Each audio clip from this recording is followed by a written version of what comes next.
Hey guys, welcome back to Mango Invest. Thanks for tuning in. We're doing another portfolio update, and we'll just get straight into it. In total, Stake is the brokerage account that I use, and I've got $588,000 AUD, and that's broken up into a couple of different markets here. So as you can see, in the Australian market, I've got one company, FMG, which is a mining company. I've got just over $12,000 in that one. In Wall Street, so the US market, this is where I have most of my money, predominantly in dividend-paying companies, but I've got a couple of, tech stocks as well. So that totals $563,000. And in the stake accumulation fund, which is essentially, like a cash account that just gets you interest on the money that you have in there. And it's almost like a dividend reinvestment plan, so it automatically reinvests the dividends or the interest that you get at the end of every month. And I've got $4,500 in that one. In the Australian cash position, we've got currently $0 because all of it goes into that accumulation fund, and we're going to slowly build that up over time. In the US cash side of things, we've been building this up for months, and we've got over $8,000, which is pretty low at this stage. I'm going to continue to develop that and just keep reining in the dividends and build this cash account up. Just so we get money for a buying opportunity. We never know how the market's going to react in the next year or two, so I just want to have a bit of cash on the side to deploy into tech companies that might sort of crash in time. But let's head over to the holdings, and we'll just break down exactly what we've got. So in the Australian market, we've only got the one company, which is FMG, just a mining company. We're currently up by 2%, which is only equal to just over $300, so it's pretty low. It's got a good dividend yield though, so this is the one company that I've been investing in for the last year and a half. And then, most of my money is in the US side of things.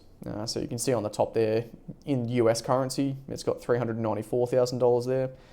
And then from portfolio allocation from the top all the way down the bottom, so JEPQ, we've got almost $73,000 worth of market value at the moment, and that's a total weighting of 18.46%. Profits are looking okay. We've got just over $2,000 there. The next one is AG&C, which is a real estate investment trust based out of the US. The market value is just over $61,000, of which we've got a negative $2,000 return on that one at the moment, which is equal to just over 3% there. QILD, which is another fund which is almost equal to JEPQ. It's just another fund manager that runs it. We've got over $60,000 in that one, and we're only just breaking even on that one. But it provides me like a very good dividend yield, much like JEPQ. I think the dividend yield is like 13%, which gives me roughly like $700 every single month. And we'll have a look at the dividends a little bit later on in the video. SCHD, very good fund. It's got a very good compound annual growth rate for dividends. So we've got just under $60,000 in this one, and we've got a pretty good return, so 23% overall, and that's totals $11,000 worth of total profit. This is one of the big name plays in the portfolio. I want to keep adding to this. I'm just waiting for like a better price when eventually we do see a downturn.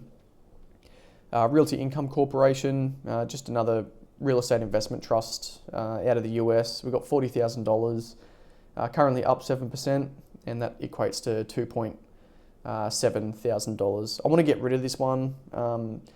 It's got a good dividend yield, but the stock price remains very sort of flat, and there's not much total return. Yes, we get a good dividend, although total return isn't really as good as SCHD would be, and JEPQ. So I'm going to ditch this one, and I'll probably place the funds into, like a bond or something like that until there's an opportunity in the market. Alibaba, the Chinese Amazon, if you will.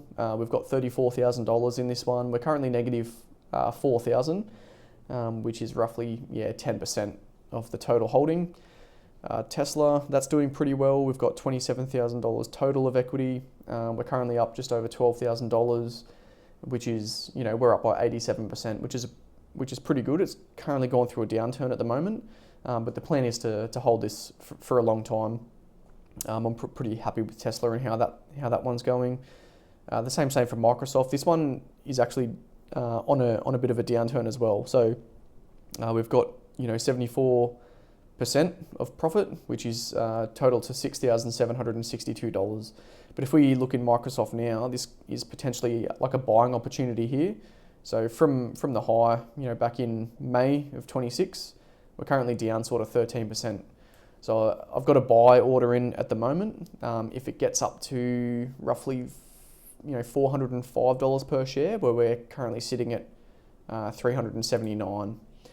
Okay, so Microsoft is going to be a long-standing portion of the portfolio for many years to come, especially with all these like AI, updates and changes. And I think Microsoft is really going to harness the power of AI, and I think it's going to be a very successful company. And I think, $400 per share is very low to its potential and what it could sort of reach. Apple doing fairly well with this company. It's at its peak at the moment, so the stock price is actually very high. A little bit of a downturn by 7% most recently, but we're doing pretty well. So we've got $8,700 worth of profit, which is over 173%, which is pretty cool. Now moving into the the low performers of the portfolio. These were the yield max ETFs. They were very risky. They paid a very high dividend yield. But in turn, it was a risky investment. I knew what I was getting myself into. And for that matter, we're now negative over $36,000 worth of total cash. Now that is an absolute disaster. I never really thought I would have got that amount of money in the negative when I was in to invest. But I think, I've been investing in these companies for over, 2.5 years now, I think. And I never would have thought I was going to get, this much money in the negative side. So over $36,000 US. And then when you total that up to Australian currency, that's over $50,000. So I do want to get rid of them. I just don't want to realise the loss at this point. One thing to note with these three companies though, they have gone through many dividend cuts, but over a year ago, some of these companies here were giving me like over $2,000 US every single month. So although, especially Coney, I think that gave me one $3,000 payment, MRNY gave me over $1,000 payment and things like this. They've now recently cut their dividend, although when you look at the total return, all we can see here is a negative $36,000. But in actual fact, all those dividends have probably totaled over $25,000 worth of dividends over time. So it's really not as bad as what we think. But that's the total portfolio at the moment. I'll just show you the accumulation fund. So we've got $4,572.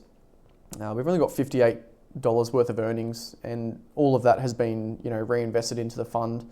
I've only really started it, and we're just going to build this over time. But you can see the dividend or the interest rate at the moment is 6.35%, and that just reinvests it automatically. So we'll just slowly start to see this grow over time. We'll have a look at the balances, head over to the US market, recent transactions, and we'll click the dividends filter here. And as you can see, I'm not going to go all the way down and bore you with all this money, but just so you can see on the screen, just like a rough sort of idea of how many dividends I'm getting within the last couple of months. All these dividends that I'm getting are monthly paying dividend companies. So for AG&C, we've got a good payment of $721, and these are the yield max ETFs. Because they've gone through a massive dividend cut, these pay weekly.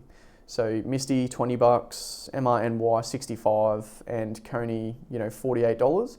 So, what's that? That's over, like $130 US every single week. So they are still paying me money, although they are massively negative. We're still getting a good sort of dividend rate from all three companies there. JetQ is a good paying company here. We've got $709 there. QALD, further on down the list, we've got $613 there.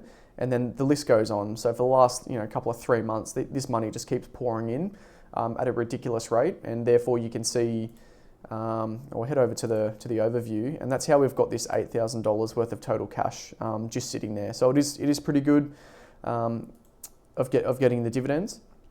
But we'll head over to track your dividends just to see how we're looking for the portfolio yield as a whole. So we're currently got a 9.45% dividend yield on all of the weightings that we have, and the annual income is sitting around just over $37,000. Now that's US currency, so when we translate that to Australian, it's roughly $50,000 worth of total income.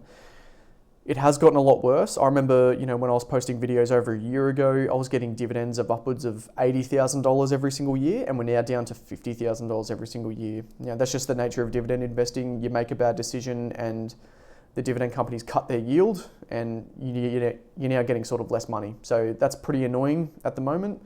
We'll have a look at the tax reporting, just so you can actually see how much money I have made through income. This is the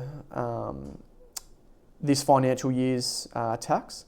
So with the CGT report, I'm using Navexa at the moment. This is just a tax software that I can start to calculate all the capital gains and all the dividends that I'm going to get for this financial year. And at the moment, you can see that I've got no capital gain. I haven't sold anything this year, largely because last year I sold a whole bunch of money and had to pay a whole bunch of tax on it. So I didn't really want to sell anything this year. I just wanted to, get all the dividends this year and pay a little bit less tax. So say, for example, if we were to go to the previous year, we got over just under $18,000 worth of extra money. And then I've just had to pay a whole bunch of tax on that, which is kind of annoying. So we'll go back to this year. Well, actually, we'll have a look at the dividends that we earned last year as well. So we earned over $70,000 Australian currency worth of dividends. So that's pretty insane. $70,000 just in 12 months, pretty incredible. We have taken a bit of a dividend cut this year because companies like the yield max ETFs have cut their dividends. But we'll have a look at this year. All right, so paying no capital gains tax. Although when we scroll down, we're still earning like over $60,000 worth of total dividends. So that's pretty good. I'm very happy with that one, and it's only growing as well. I'm going to continually add to companies like JetQ, QILD, and SCHD, and this is only going to go up. Yes, I have made some bad decisions with the yield max ETFs. Yet no more. I'm not going to invest any more of those speculative companies or ETFs. We're just going to go into the well-known established ETFs, the ones that continually increase their dividends over time, and hopefully we can get this dividend income up to like $100,000 within a couple of years. We'll see how we go. But yeah, that's the video, guys. Thanks for watching. If you do have any questions, just leave them in the comments below, and I'll see you in the next video.